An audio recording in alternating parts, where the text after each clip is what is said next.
Repent.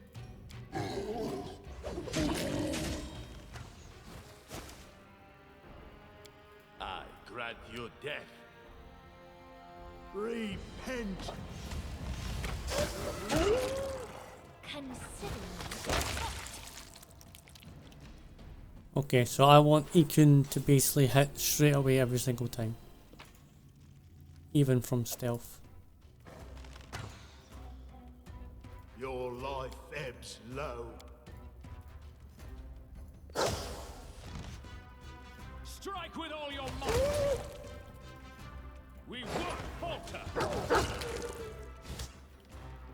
Oh, don't trigger that trap, please. We can do it.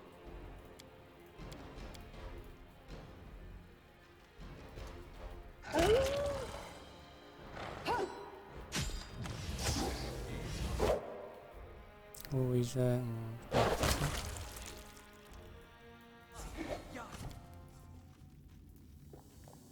Ooh, the first half. Commandant's Journal. The tome is made of a high quality parchment and bound in good leather, but it's torn apart and stained with mud. Most of the pages are missing. There is an inscription on the inner part of the cover, written by a steady hand. This journal belongs to Radvid Langbuk, the 4th Commandant of the Bronze Shield Fortress. Oh, nice title though, I'll give him that. So, 4498, I have no idea what that first part is, but alright. Today, my father, Unthal Larbuk, has handed me the command over the Bronze Shield Fortress and headed home to the Five Kings Mountains. He said he's become too old and hoped to die in his old place, at his homeland. Mine's not in Torag Forgotten Land. He's left his post and many of the defenders disapproved. But as for me, I don't blame him. I gave him my last farewells and returned to the fortress, which is mine from now on. Lots of carts on the roads. They carry grain, vegetables, meat. Lavashan is a good month. Tolls this month always bring good profits, even when the year is poor. Too bad that's not enough to compensate for everything we spend on food during the other months. Otherwise, we could make the annual balance zero at least.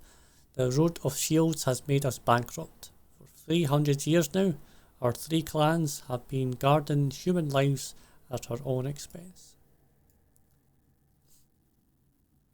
Even the winter is not real winter in this god-forsaken land. When was the last time I saw the snow? I mean real snow, like home in the Five Kings Mountains. Not this pathetic excuse for snow which falls here from time to time. Local villages could have gathered 4 harvests this year if they weren't too lazy and worked a trifle harder. The winter is too weak in river kingdoms. Damned rivers don't freeze hard enough for our road to be able to compete with those of the best trade route. What was King Taruk thinking when he ordered the construction of our overland road in a place called the River Kingdoms? Well, maybe he thought of fame for the dwarven people, dreaming of regaining our former glory. Maybe he hoped the locals would abandon river routes infested by pirates for the safety of our track with this fortress and watchtowers. At least I know for sure what our grandfathers and fathers were thinking, that too many resources and too much effort had already been invested in this road to abandon their project. They were hoping something would change the gold. They were hoping something would change and the gold would flow in our pockets in a steady streams, just like King Tarthik had promised. So they just went on spending our money, efforts, years, and lives. Okay.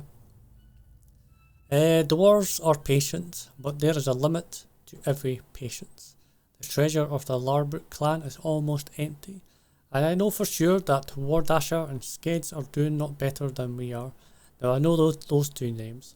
It's ridiculous and bitter to recollect that while building this fortress our ancestors had made several secret rooms to store the future, immeasurable treasures. It's impossible to deny it, we are the last generation of the Rose Shields. If some wonder fails to happen in the near future, we'll have to return to the Five Kings Mountains in shame. Disturbing news comes from Rosalind. Hordes of barbarians plunder its land. The Sword Lords beg for the help no one is able to give them. We scarcely have enough resources to keep garrisons at the fortress. If Rosalind falls, what happens to the trade? Who in the whole world would need the Shield Road? The rest of the pages are missing. Well.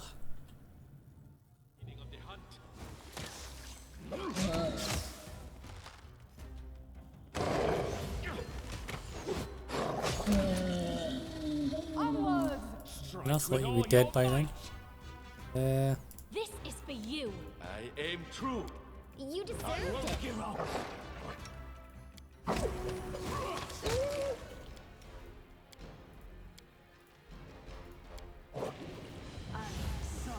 We can do it. Did you actually cast? Nope, again.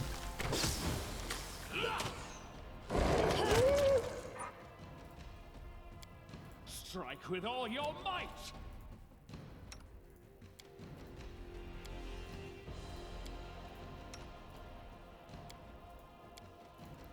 Yeah, I think I'm gonna have to rest.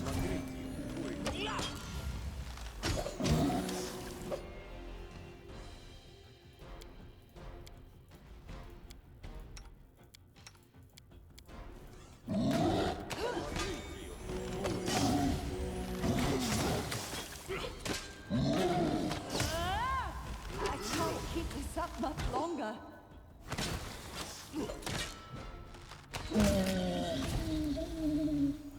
Yeah, I think I'm gonna have to rest up. I think I can rest here anyway. I hope so.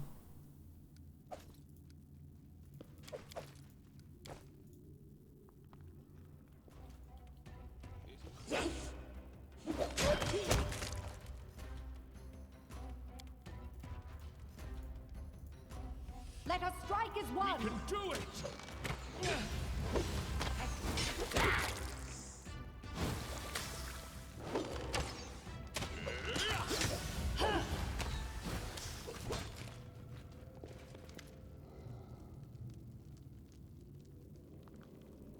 See a troll who looks familiar. He was the one who greeted you at the lair's entrance. I believe his name was Jason. He and some other trolls are surrounded by the gang of kobolds. Noticing you, Jasut turns and bares his teeth. Borbar, come already. You like killing troll and kobold, Borbar? Now Jason kill you.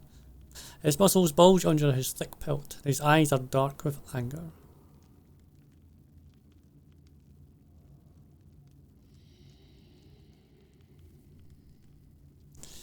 I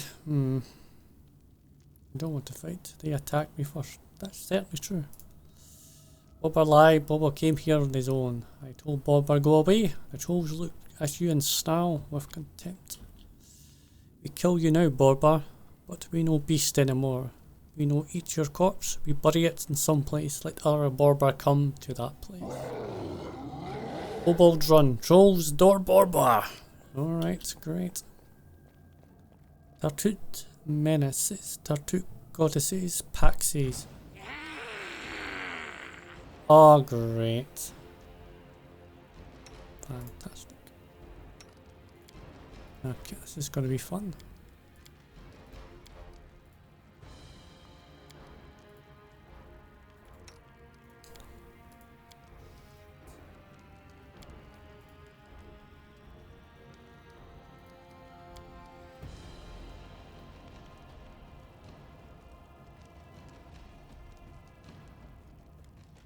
Strike with all your might.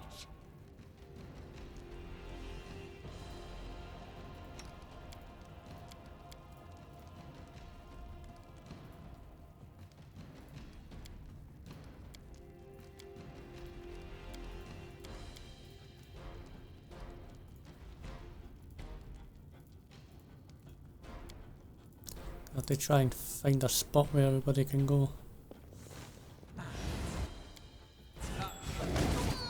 They are quite lethal. Quite lethal. I falter!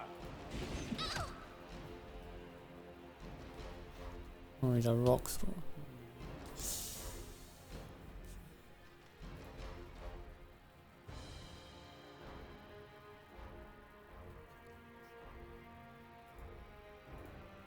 Do not falter.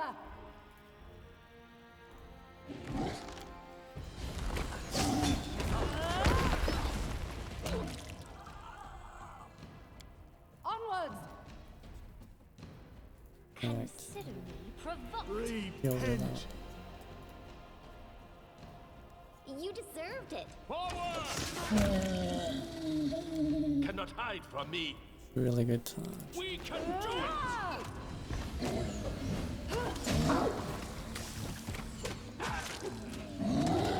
Protect me, please. How hard is it gonna be to kill one guy? How hard can it be?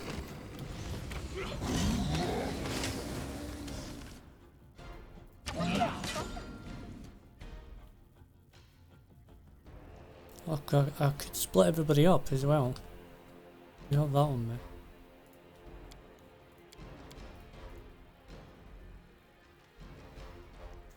I'll be able to get there.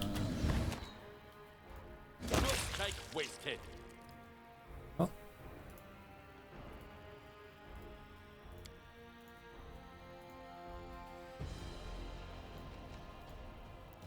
Oh.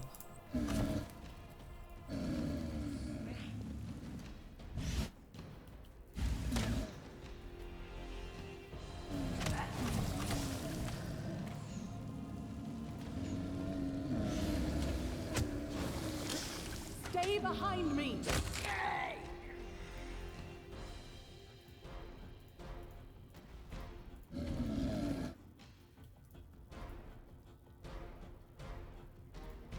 This is for you. Let us strike as one.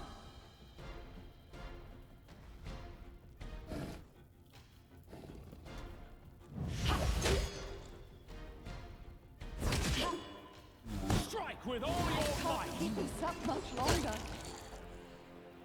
Do not falter. We won't falter! I'll fight if I have to. Forwards!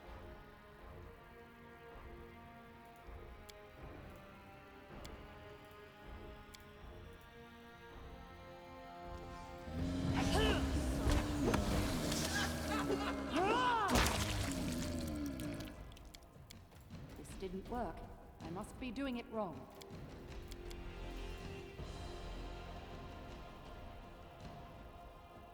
We can do it!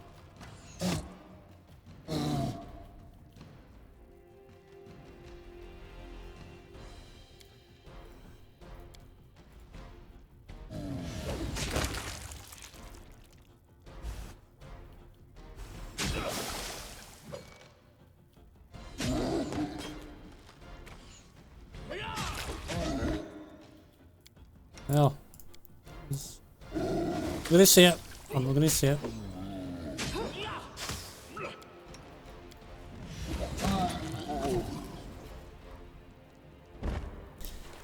Yes, that was relatively easy. I wasn't going to punish myself before I did that already. Oh, did I? Right, so another world check for this.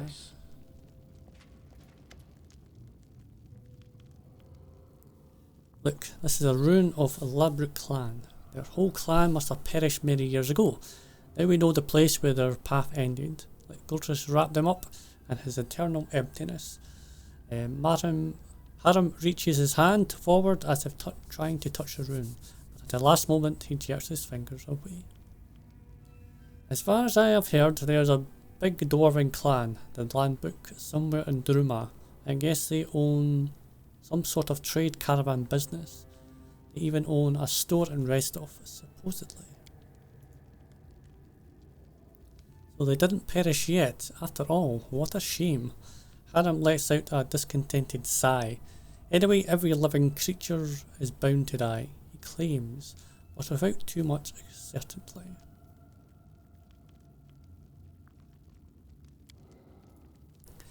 Know anything of the clan? Dwarves have long lives. When my father was still young, he saw the Langbrook exodus from 5 King Mountains.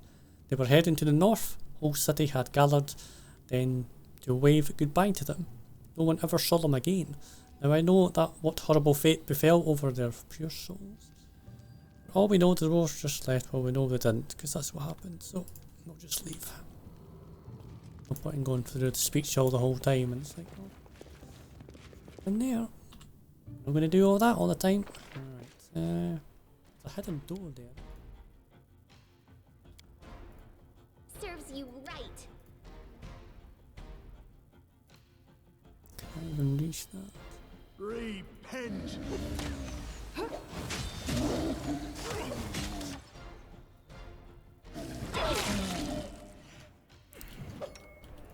You.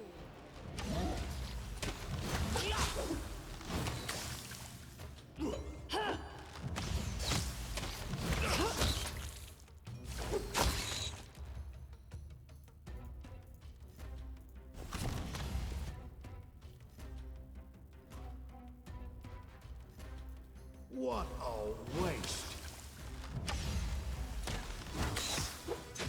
We'll get there. We'll get there. I just have to, wait 700 years for them to get out of this. You trapped again. So I mean, I literally need a crit to get through this. Insane.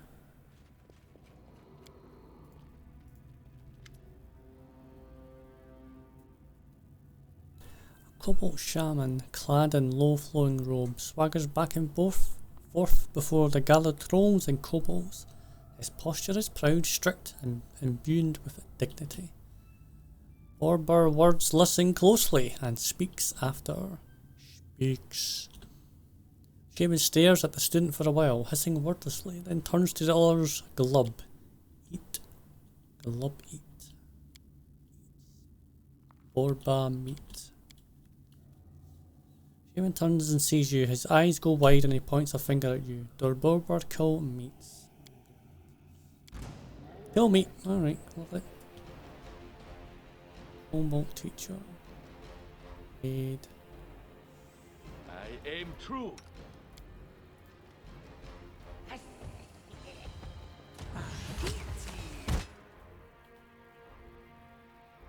Oh, magic missile. Could be a sticker.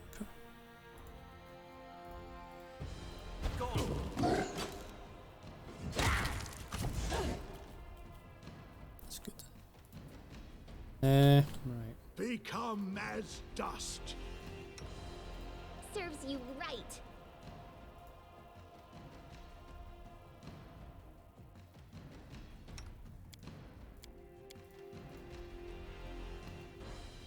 I won't give up.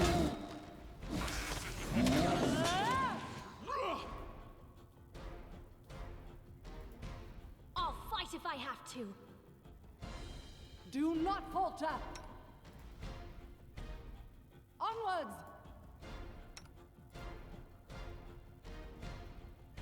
Strike with all your might.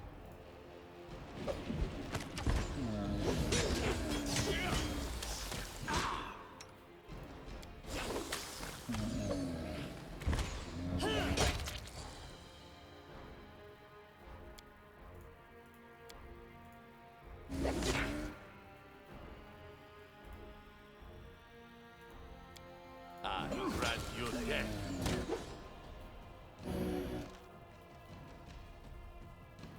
Cannot hide from me.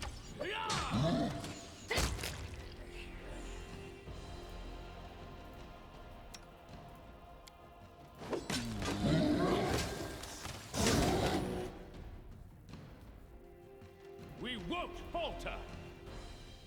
Stay behind me! Repent.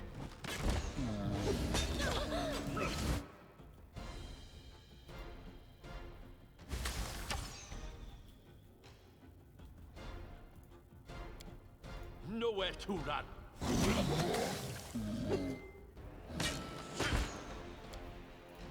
Come on, guys. Your life ebbs low. Aim true.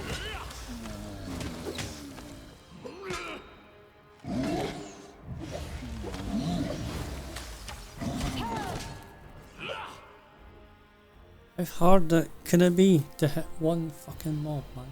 Forwards! I wounded. Fucking start with that now.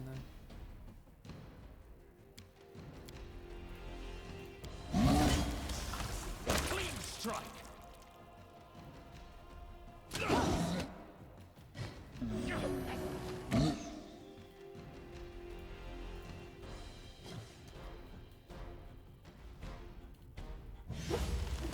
I won't give up.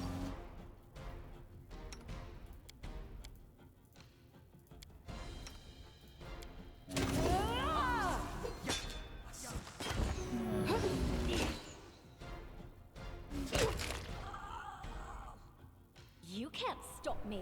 Let us strike as one. Justice.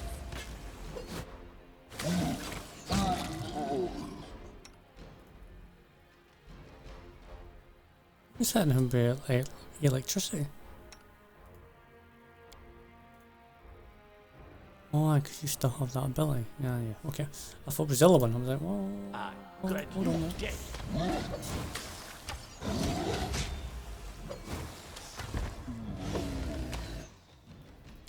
We can do it. Can do it.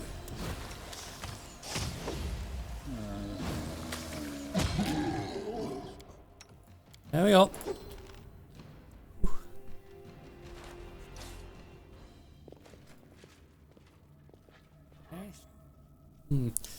A long time ago, in a time before remembering, there was a furious god known as Ravagud, a terrible giant worn with 1,000 teeth and claws. He devoured every world in his path, one after another. But the great gods were displeased with the beast and delivered unto Ragvad their scourge. Many laid down their feuds to combine forces. Mighty Torag, brilliant Serena, vicious Asmodeus, crafty Calistria, cold-blooded Pharasma, and many others. Together they faced Ragavad as he arrived to swallow Glorian. The goddess of the sun, Serena, forbade Ragavad's death, and so the gods imprisoned the fiend deep in the ground, shackled and sleeping. Asmodeus himself would keep the keys to his bonds. The terrible monster remains there still, asleep in his prison. Whatever Ragavad rolls over in his sleeping scratches his back against the prison walls. The earth trembles and volcanoes spit fire. Well, you know what would be good not to do? Keep it alive, you know. I'm just saying. I'm just saying, folks. Rhythm and freedom. Say what you will, I live free. No one can shut your mouth. Neither lord, nor priest, nor merchant, nor bandit. Oathbreakers die. Don't swear an oath if you can't keep it.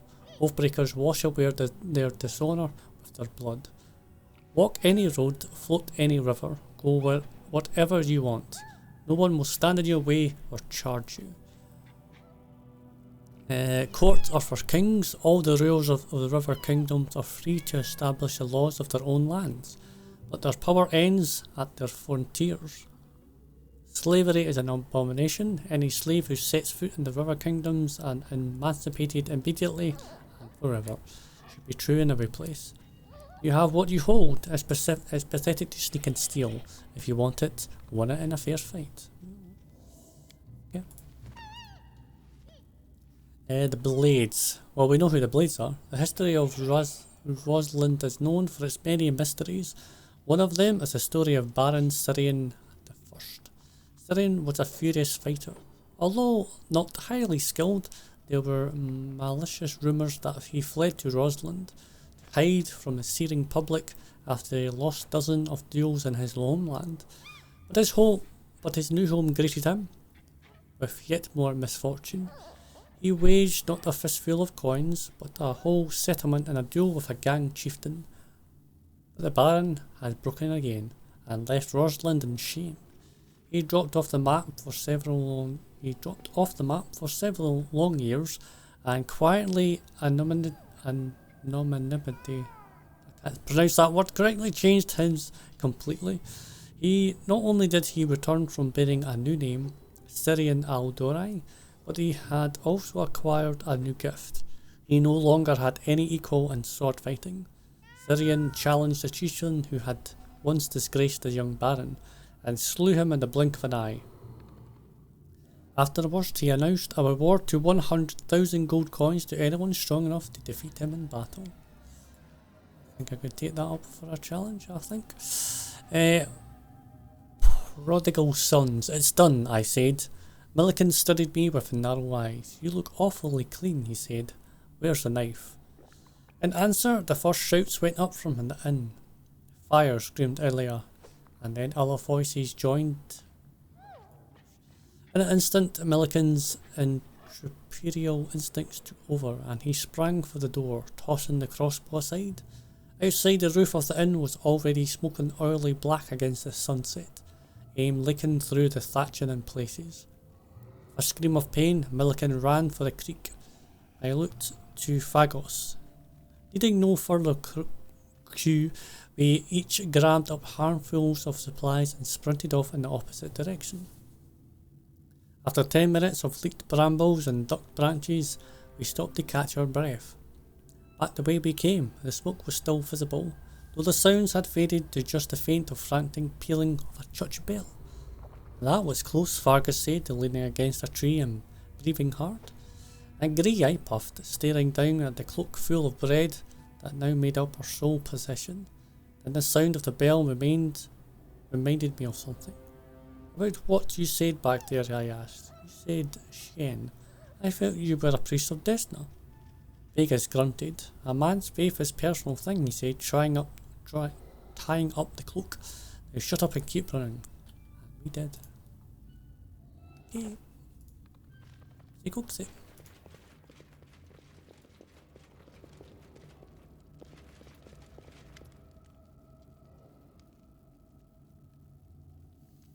Whoa, you, Cobalt. There's trolls loot. Two host trolls overhang the group of kobolds. They are pressing their huge fists against their hips and seem irritated. The kobolds, however, don't seem to be in any way disturbed by the threat of the trolls radiate. They rummage brusquely through the pile of stuff littering the stone floor. Looks like this is a stockpile the trolls had brought back from their recent raids to the neighbouring villages. Among the stockpile stuff, you can see some filthy rags, a broken table, a door which has been torn off the hinges, and a massive oak bureau. Tortuk spoils allows. A guild to see loot first, share later. Trouble's rule. Cobalt looks in the troll's eyes emotionlessly for several seconds, then turns away, having lost interest in the conversation. For a moment it seems the troll will hit Cobalt and smash him with a single blow of his huge fist. But seconds pass and the troll stands still motionlessly over Cobalts who seem to ignore him completely. Algolta will know. Algolta and Tartuk punish you.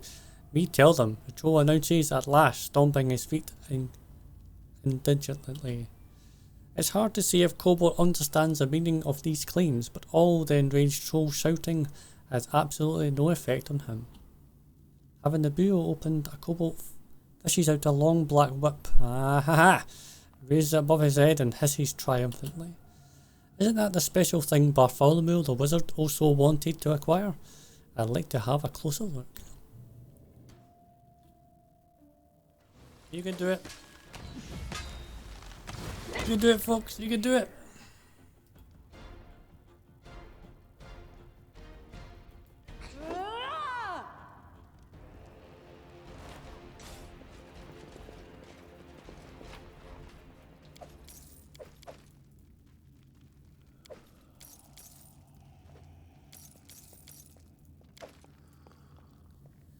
Octavia trifles with the wipe, eyeing it inquisitively. The black leather and engraved handle of the same shade seem to reflect the girl's eyes, which look somehow blackish themselves. Such an exquisite thing. The girl whispers with a gasp of pleasure. She waves the whip easily, listening joyfully to the whoosh her new toy produces. Can I have it, please? Pretty please? Octavia makes puppy eyes at you. Summon the whip. Detect magic. The whip is definitely enchanted with several spells. You know about at least one of them that allows the owner to know the location of things. As for the lure, you can feel some sort of energy and seduction in the whip. The spell seems to beg you to use this whip, promising immeasurable pleasure to its owner. Take the whip for myself. Yes, I'm just gonna... Octavia stands in hesitation for several seconds, then shrugs. Well, I get it. No means no. Reg and I will surely figure out what to do for fun. Wow, okay. So that's exactly what she wanted to do with it. Alright, okay, you know. No stopping now. Sometimes, folks, sometimes.